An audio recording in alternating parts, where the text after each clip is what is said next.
sekejap beriman, sekejap tidak beriman, sekejap kafir. Itulah hakikat manusia yang sedang diuji apabila kita sedang menghampiri akhir zaman.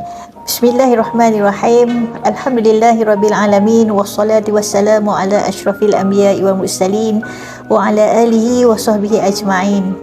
Rabbi shrah li sadri wa yassir li amri wahlul 'uqdatam min lisani yafqahu qawli. Assalamualaikum warahmatullahi taala wabarakatuh. Sidang penonton yang saya muliakan, insya-Allah saya akan berkongsi berkenaan dengan fitnah akhir zaman. Kita sering mendengar akhir-akhir ini begitu banyak fitnah yang berlaku sewenang-wenangnya, sehingga kita tidak dapat terima akal bahawa benarkah perkara itu, benarkah peristiwa itu, benarkah apa yang kita dengar itu.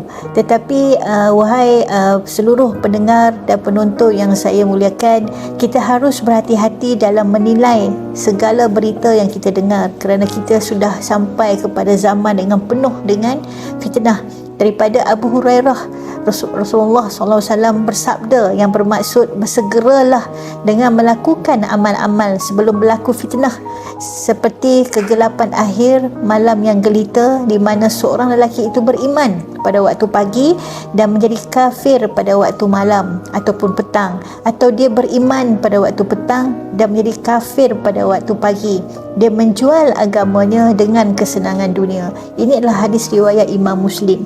Itulah kemuncak di zaman fitnah yang akan berlaku dan sedang berlaku.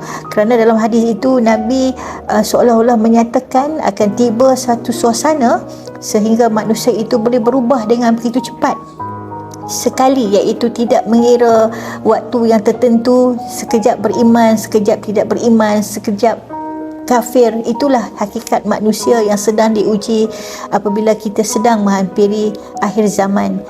Jadi tuan-tuan dan puan-puan yang saya muliakan, bibit-bibit ke arah itu sebenarnya sudah kelihatan. Kita perlu sentiasa berhati-hati, kerana apabila tiba saatnya kelak umat Islam tidak dapat lagi melakukan ibadah dengan tenang dan aman seperti apa yang kita kecapi hari ini. Sebelum sampainya waktu itu, kita perlu bersegera melakukan sebanyak-banyak amal ibadat.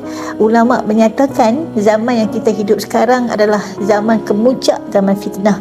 Kita bersyukur kepada Allah Subhanahu Wa Taala yang masih memberi peluang kepada kita beramal ibadat, kerana kita belum lagi ataupun masih ada ruang untuk kita mula bertaubat sebelum memasuki fasa yang paling sukar itu, di mana apabila seorang lelaki bernama Dajjal mengisytiharkan dirinya Tuhan ke seluruh alam, maka apabila berlaku ketika itu, kita sudah tidak ada turning back, kita sudah tidak ada penyesalan yang boleh kita buat untuk melakukan amalan-amalan, kerana itu adalah kemuncak untuk datangnya hari akhirat nanti. Hari kiamat kelak akan tetap muncul juga, dan kita harus bersedia sekarang terus melakukan segala amal ma'ruf wa nahi munkar.